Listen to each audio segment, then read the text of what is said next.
स्वागत है आप सभी का हमारे YouTube चैनल में। आज हम NCERT क्लास 9 भारत और समकालीन विश्व इतिहास के पाठ 4 वन्य समाज और उपनिवेशवाद के प्रश्नों को सॉल्व करेंगे। तो आगे बढ़ने से पहले अगर आपने हमारे YouTube चैनल को सब्सक्राइब नहीं किया है तो सब्सक्राइब करके बेल आइकन प्रेस कर लीजिए ताकि हमारे आने वाले वीडियो का नोटिफिकेशन सबसे पहले आपको मिल सके। और अगर आपको इसका PDF चाहिए तो हमारे WhatsApp ग्रुप को ज्वाइन कर सकते हैं, लिंक डिस्क्रिप्शन में दिया गया है। तो चलिए शुरू करते हैं और देखते हैं कि कौन कौन से प्रश्न है और उसके उत्तर क्या होंगे। इसमें पहला प्रश्न है, औपनिवेशिक काल के वन प्रबंधन में आए परिवर्तनों ने इन समूहों को कैसे प्रभावित किया। जिसमें पहला है झूम खेती करने वालों को।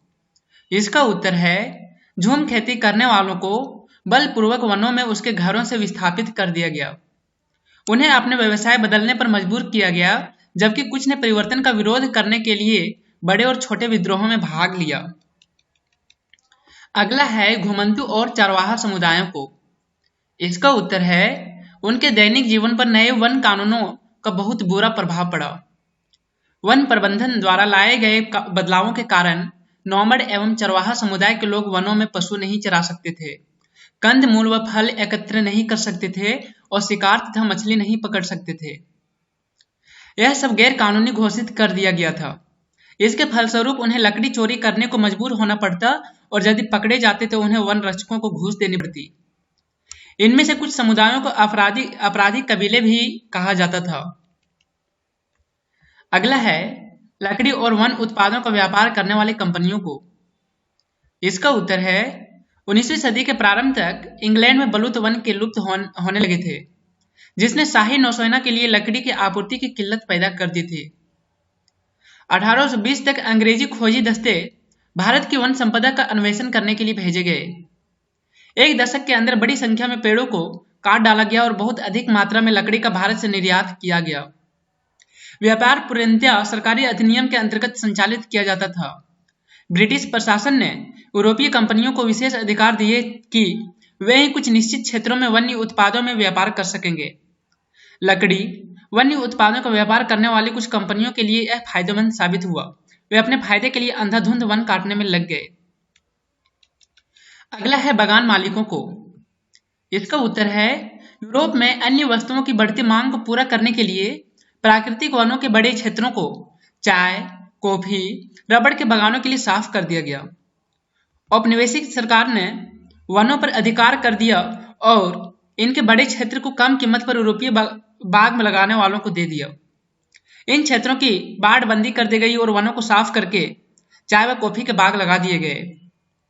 बागान के मालिकों ने मजदूरों को लंबे समय तक और वह भी कम मजदूरी पर काम करवाकर बहुत लाभ कमाया। नए वन्य कानूनों के कारण मजदूर इसका विरोध भी नहीं कर सकते थे, क्योंकि यही उनकी आजीविका कमाने का एकमात्र जरिया था। अगला है शिकार खेलने वाले राजाओं और अंग्रेज अफसरों को। इसका उत्तर है ब्रिटिश लोग बड़े जानवरों को खतरनाक समझते थे और उनको विश्वास था कि खतरनाक जानवरों को मारकर वे भारत को सभ्य बनाएंगे। वे बाघ, भेड़िए और अन्य बड़े जानवरों को मारने पर यह कहकर इनाम देते थे कि किसानों के लिए खतरा थे। परिणाम स्वरूप खतरनाक जंगली जानवरों के शिकार को प्रोत्साहित किया गया, जैसे कि बाघ और भेड़िया आदि। 80,000 बाघ, 1.5 लाख तेंदुए और 2 लाख भेड़िए 1875 से 1925 की अवधि के दौरान इनाम के लिए मार डाले गए। सरगुजा के महाराज ने सन 1957 तक अकेले ही 1157 बाघों और 2000 तेंदुओं का शिकार किया था। एक अंग्रेज प्रशासक जॉर्ज यूल ने 400 बाघों का शिकार किया। अगला प्रश्न है बस्तर और जावा के औपनिवेशिक वन प्रबंधन में क्या समानताएं हैं। इसका उत्तर है बस्तर में वन प्रबंधन अंग्रेजों के हाथों में और जावा में डचों के हाथों में था, किंतु दोनों सरकारों का उद्देश्य एक ही था। दोनों ही सरकारें अपनी जरूरतों के लिए लकड़ी चाहती थी और उन्होंने अपने एकाधिकार के लिए काम किया। दोनों ने ही ग्रामीणों को घुमंतु खेती करने से रोका। दोनों ही औपनिवेशिक सरकारों ने स्थानीय समुदायों को विस्थापित करके वन्य उत्पादों का पूर्ण उपयोग कर उनको पारंपरिक आजीविका कमाने से रोका। बस्तर के लोगों को आरक्षित वनों में इस शर्त पर रहने दिया गया कि वे लकड़ी का काम करने वाली कंपनियों के लिए काम मुफ्त में किया करेंगे। इसी प्रकार के कामों की मांग जावा में ब्लेडोंग डिएस्टेन प्रणाली के अंतर्गत पेड़ काटने और लकड़ी ढोने के लिए ग्रामीणों से की गई। जब दोनों स्थानों पर जंगली समुदायों को अपनी जमीन छोड़नी पड़ी तो विद्रोह हुआ, जिन्हें अंततः कुचल दिया गया। जिस प्रकार 1770 में जावा में कलंग विद्रोह को दबा दिया गया, उसी प्रकार 1910 में बस्तर का विद्रोह भी अंग्रेजों द्वारा कुचल दिया गया। अगला प्रश्न है, सन 1880 से 1920 के बीच भारतीय उपमहाद्वीप के वनाच्छिद्र क्षेत्र में 97 लाख हेक्टेयर की गिरावट आई। पहले के 10.86 करोड़ हेक्टेयर से घटकर यह क्षेत्र 9.89 करोड़ हेक्टेयर रह गया था। इस गिरावट में निम्नलिखित कारकों की भूमिका बताएं। इसमें सबसे पहले है रेलवे। इसका उत्तर है 1850 में रेलवे के विस्तार ने एक नई मांग को जन्म दिया। औपनिवेशिक व्यापार एवं शाही सैनिक टुकड़ियों के आवागमन के लिए रेलवे आवश्यक था। रेल के इंजन चलाने के लिए ईंधन के तौर पर एवं रेलवे लाइन बिछाने के लिए स्लीपर लकड़ी के बने हुए, जो कि पटरियों को उनकी जगह पर बनाए रखने के लिए आवश्यक थे, सभी के लिए लकड़ी चाहिए थे। 1860 के दशक के बाद से रेलवे के जाल में तेजी से विस्तार हुआ। जैसे जैसे रेलवे पटरियों का भारत में विस्तार हुआ, अधिकाधिक मात्रा में पेड़ काटे गए। 1850 के दशक में अकेले मद्रास प्रेसिडेंसी में स्लीपरों के लिए 35,000 पेड़ सालाना काटे जाते थे। आवश्यक संख्या में आपूर्ति के लिए सरकार ने निजी ठेके दिए। इन ठेकेदारों ने बिना सोचे समझे पेड़ काटना शुरू कर दिया और रेलवे लाइन के इर्द गिर्द जंगल तेजी से गायब होने लगे। अगला है जहाज निर्माण।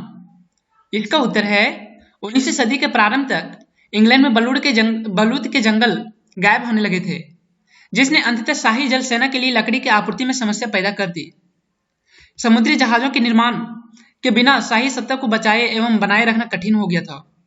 इसलिए 1820 तक अंग्रेजी खोजी दस्ते भारत की वन संपदा का अन्वेषण करने के लिए भेजे गए।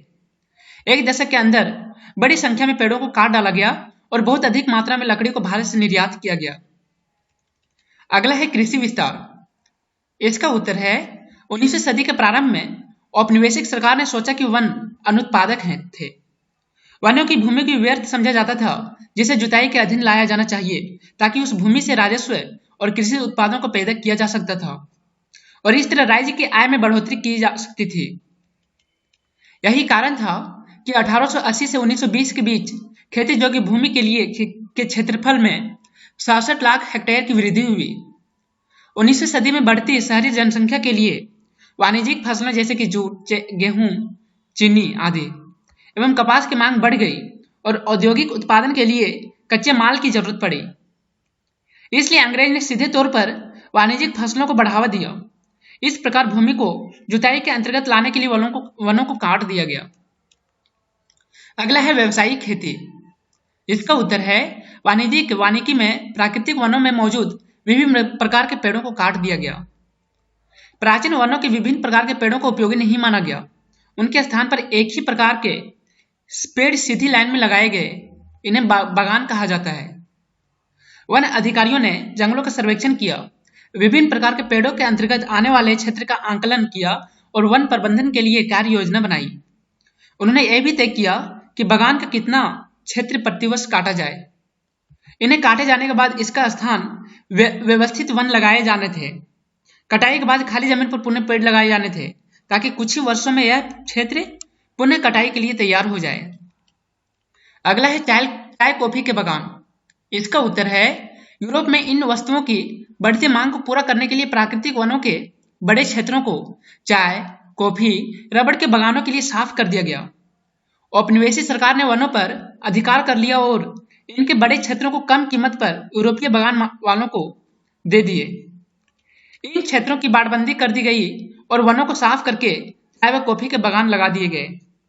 बागान के मालिकों ने मजदूरों को लंबे समय तक और वो भी कम मजदूरी पर काम करवा कर बहुत लाभ कमाया। घुमंतु खेत करने वाले जले हुए वनों की जमीन पर बीज बो देते और पुनः पेड़ उगाते। जब ये चले जाते तो वनों की देखभाल करने के लिए कोई भी नहीं बचता था। एक ऐसी चीज जो इन्होंने अपने पैतृक गांव में प्राकृतिक रूप से की होती थी। अगला है आदिवासी और किसान। इसका उत्तर है वे सामान्यतः घुमंतु खेती करते थे, जिसमें वनों के हिस्सों को बारी बारी से काटा एवं जलाया जाता था। मानसून की पहली बरसात के बाद राख में बीज बो दिए जाते हैं। यह प्रक्रिया वनों के लिए हानिकारक थी। इसमें हमेशा जंगल की आग का खतरा बना रहता था। अगला प्रश्न है, युद्धों से जंगल क्यों प्रभावित होते हैं? इसका उत्तर है, युद्धों से जंगल पर कई कारणों से प्रभाव पड़ता है। पहला, भारत में वन विभाग ने ब्रिटेन की लड़ाई की आवश्यकताओं को पूरा करने के लिए अंधाधुंध वन काटे। इस अंधाधुंध विनाश एवं राष्ट्रीय लड़ाई की आवश्यकताओं को पूरा करने के लिए वनों की कटाई वनों को प्रभावित करती है, क्योंकि वे बहुत तेजी से खत्म होते हैं, जबकि ये दोबारा पैदा होने में बहुत समय लेते हैं। अगला, जावा में जापानियों के कब्जा करने से पहले डचों ने भस्म कर भागो नीति अपनाई, जिसके तहत आरा मशीनों और सागौन के विशाल लट्ठों के ढेर जला दिए गए, जिससे वे जापानियों के हाथ ना लगे। इसके बाद जापानियों ने वन्य ग्रामीण वासियों को जंगल काटने के लिए बाध्य करके वनों पर अपने युद्ध कारखाने के लिए निर्ममता से दोहन किया। बहुत से गांव वालों ने इस अवसर का लाभ उठाकर जंगल में अपनी खेती का विस्तार किया। युद्ध के बाद इंडोनेशियाई वन सेवा के लिए इन जमीनों को वापस हासिल कर पाना कठिन था। आपको ये वीडियो कैसा लगा ये हमें कमेंट में जरूर बताएं, और अगर वीडियो अच्छा लगे तो इसे लाइक कीजिए, दोस्तों के साथ शेयर कीजिए, और अगर आपने हमारे YouTube चैनल को अभी तक सब्सक्राइब नहीं किया है तो सब्सक्राइब करके बेल आइकन प्रेस कर लीजिए, ताकि हमारे आने वाले वीडियो का नोटिफिकेशन सबसे पहले आपको मिल सके।